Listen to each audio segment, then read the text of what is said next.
اذکروا اللہ ذکرا کثیرا، کثرت سے ذکر کرو، تسبیح اس کے اندر شامل ہے، لیکن پھر اس کو الگ سے بیان کیا گیا، وسبحوہ یعنی تسبیح کرو، اس لیے کہ باقی اذکار پر اس کی فضیلت ہے، یعنی تسبیح کی خاص فضیلت ہے. یعنی کچھ ذکر ہوتے ہیں نا کہ جس میں انسان اللہ تعالیٰ کو یاد کرتا ہے، اللہ تعالیٰ کی بڑائی بیان کرتا ہے، اللہ تعالیٰ کی تعریف بیان کرتا ہے، وہ بھی بہت اچھی بات ہے. اور کچھ ذکر ایسے ہیں کہ جن میں انسان اللہ تعالیٰ کو ہر عیب سے پاک قرار دیتا ہے. تو تعریف مکمل ہی نہیں ہوتی، ذکر مکمل ہی نہیں ہوتا جب تک آپ تسبیح نہ کریں. تو تسبیح اس کا ایک لازمی حصہ ہے. اور پھر خاص طور پر اس لیے بھی کہ جیسے یعنی صبح شام وقت بھی بتا دیا گیا کہ تسبیح کا زیادہ اچھا وقت جو ہے یا مناسب وقت صبح اور شام ہے، کیونکہ یہ اوقات اپنے اندر ایک خاص فضیلت رکھتے ہیں.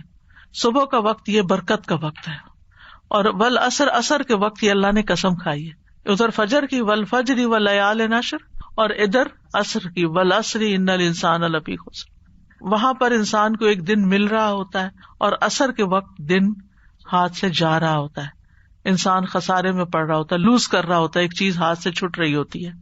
تو جس وقت کوئی نعمت مل رہی ہے اس وقت بھی اللہ کو یاد کرو، اور جس وقت کوئی نعمت جا رہی ہے اس وقت بھی خاص طور پر اللہ کو یاد کرو. ان اوقات میں اگر انسان اللہ تعالیٰ کو یاد کرتا ہے تو پھر ڈپریشن کا شکار نہیں ہوتا.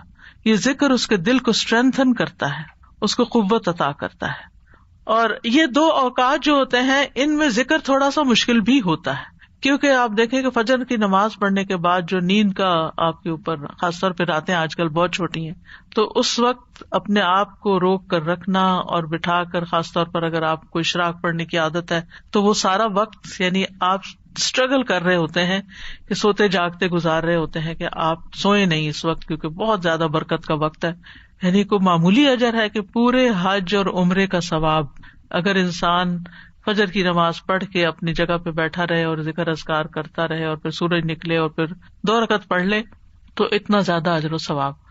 تو یہ اجر و ثواب ایسے مفت میں نہیں ملتا. اللہ تعالیٰ کو پتا تھا کہ یہ وقت بندوں پہ کتنا بھاری ہوگا. اور اسی طرح عصر کا وقت کام کاج کا وقت ہوتا ہے، دن جا رہا ہوتا ہے، انسان اپنے کام سمیٹ رہا ہوتا ہے، جیسے خاص طور پر جو لوگ جابس پر ہوتے ہیں یا بزنس میں ہوتے ہیں تو وہ آفٹرنون میں یعنی پھر تھکان کا شکار ہو جاتے ہیں سارا دن کام کرنے کے بعد. تو کچھ لوگ اس وقت آرام کرنے لگتے ہیں، تو وہ وقت بھی بڑا قیمتی وقت ہے. لیکن یاد رکھیے کہ ان افضل اوقات کے علاوہ سارا دن بھی اور کسی بھی وقت ذکر کرنا باعث فضیلت ہے. اور اللہ تعالیٰ نے تو ہمیں پیدا ہی اپنی عبادت کے لیے کیا ہے، تو عبادت کی کچھ خاص شکلیں ہیں اور کچھ خاص طریقے ہیں اور کچھ عمومی چیزیں ہیں جو انسان کا ہر وقت عبادت میں شامل کر سکتی ہیں. وما خلقت الجن والانس الا لیعبدون. امام نووی کہتے ہیں کہ اس آیت سے پتہ چلا کہ بندے کی افضل حالت وہ ہے جب وہ اپنے رب کا ذکر کر رہا ہوتا ہے اور وہ ان اذکار میں مصروف ہوتا ہے جو رسول اللہ صلی اللہ علیہ وسلم سے وارد ہوئے، یعنی جو آپ نے بتائے ہیں یا آپ نے کیے ہیں. اور اس طرح انسان اپنی زندگی کا مقصد پورا کر رہا ہوتا ہے. اس کے علاوہ ہم دیکھتے ہیں کہ تمام مخلوقات اللہ کا ذکر کرتی ہیں. تسبح لہ السماوات السبع، 7 آسمان اللہ کی تسبیح بیان کرتے ہیں. کبھی ہمیں خیال نہیں آیا آسمان کی طرف دیکھتے ہوئے کہ یہ تسبیح کر رہا ہے. اور یہ نہیں 7 کے 7 کر رہے ہیں. والارض، یہ زمین جس پہ ہم چلتے ہیں، جس پہ ہم چیزیں اگاتے ہیں اور جس پہ گھر بناتے ہیں، یہ زمین بھی اللہ کی تسبیح بیان کرتی ہے. ومن فیہن، اور جو مخلوق ان کے اندر ہے، آسمان و زمین کے بیچ میں یا زمین کے اندر، چھوٹے چھوٹے کیڑے مکوڑے، ہر چیز، بڑے بڑے آبجیکٹس، سبھی تسبیح کرتے، چرند پرند، حیوان، انسان. پھر فرمایا وَإِن مِّن شَيْءٍ إِلَّا يُسَبِّحُ بِحَمْدِهِ، اور کوئی چیز نہیں مگر وہ اس کی حمد کے ساتھ اس کی تسبیح کرتی ہے. وَلَٰكِن لَّا تَفْقَهُونَ تَسْبِيحَهُمْ، لیکن تم ان کی تسبیح کو سمجھتے نہیں ہو، یعنی ان کی اپنی زبانیں، ان کی اپنی بولیاں ہیں. إِنَّهُ كَانَ حَلِيمًا غَفُورًا، بے شک وہ ہمیشہ سے بے حد بردبار، نہایت بخشنے والا ہے. داؤد علیہ السلام کے بارے میں ہم جانتے ہیں کہ ان کے ساتھ پرندے اور پہاڑ تسبیح کیا کرتے تھے.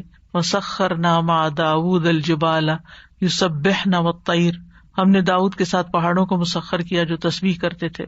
فرشتے تسبیح کرتے ہیں. وَالْمَلَائِكَةُ يُسَبِّحُونَ بِحَمْدِ رَبِّهِمْ وَيَسْتَغْفِرُونَ لِمَنْ فِي الْأَرْضِ، فرشتے اپنے رب کی حمد کے ساتھ تسبیح کرتے ہیں اور زمین والوں کے لیے بخشش کی دعائیں کرتے ہیں.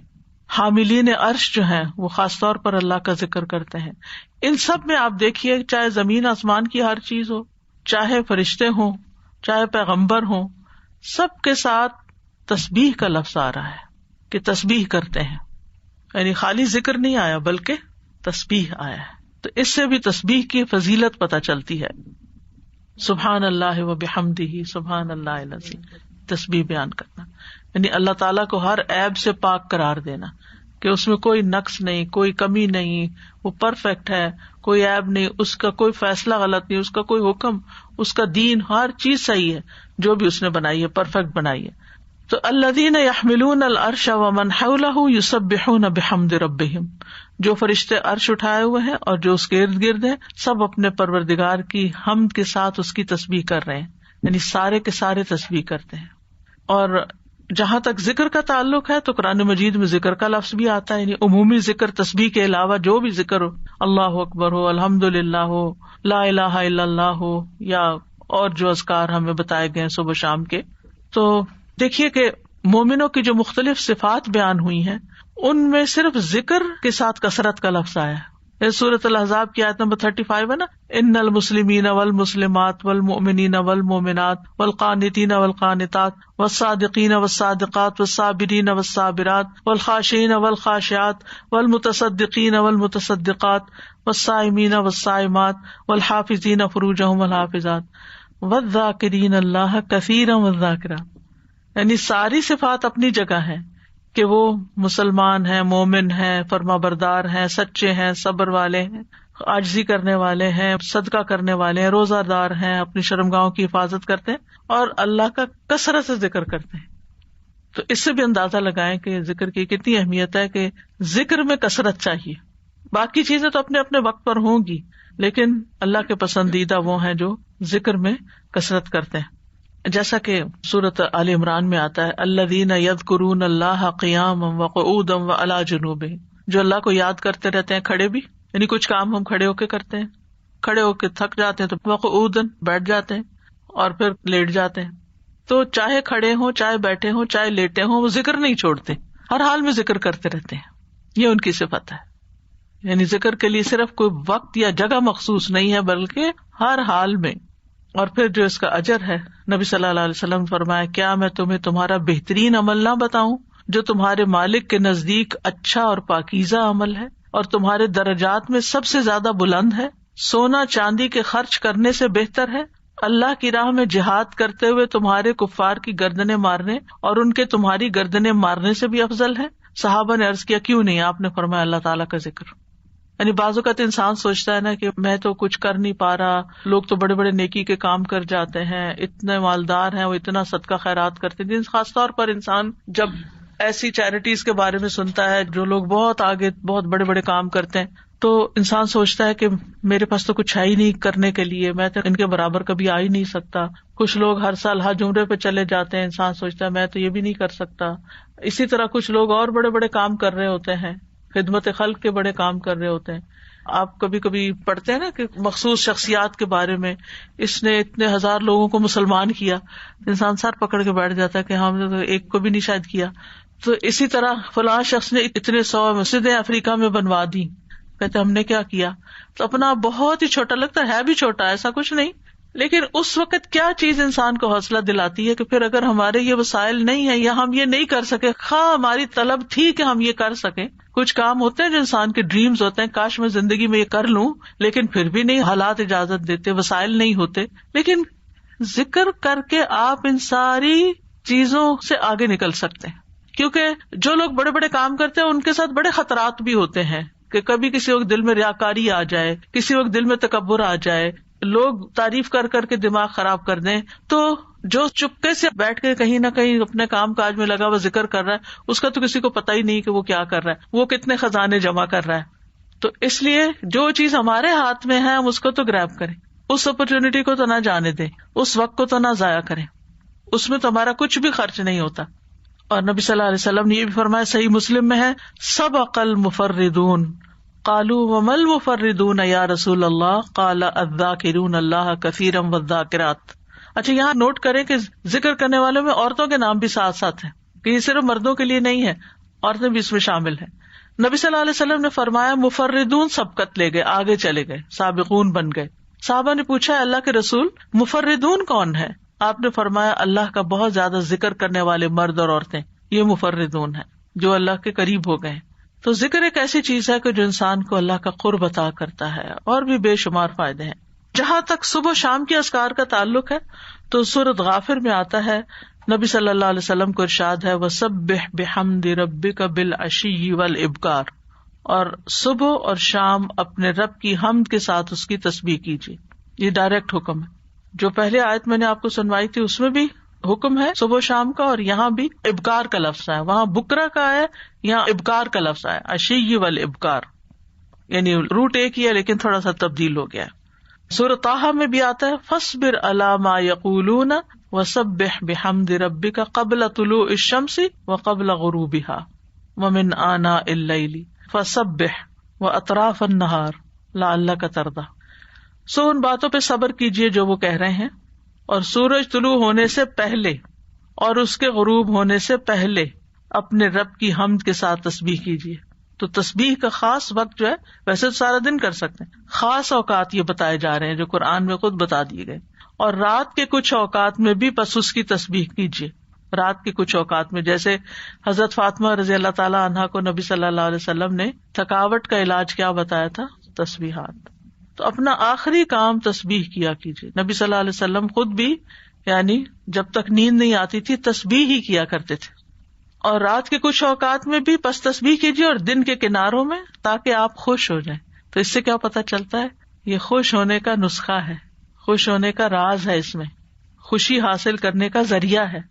یعنی اگر آپ چاہتے ہیں کہ آپ کا دل مطمئن ہو، خوش ہو، تو آپ کو ان اوقات میں لازماً تسبیح کرنی چاہیے.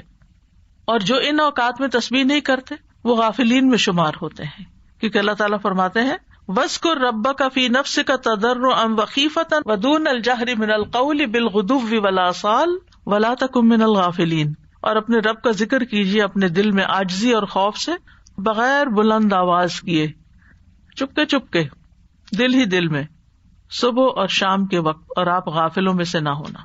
یعنی جو ان اوقات میں تسبیح نہیں کرتے، ذکر نہیں کرتے، پھر وہ غافل شمار ہوتے ہیں. اور خاص طور پر اس وقت میں جو تھوڑا سا بھی ذکر کیا جاتا ہے اس کا اجر بہت زیادہ ہے. رسول اللہ صلی اللہ علیہ وسلم نے فرمایا جو لوگ نماز فجر سے سورج نکلنے تک اللہ کا ذکر کریں، مجھے ان کے ساتھ بیٹھے رہنا زیادہ پسند ہے.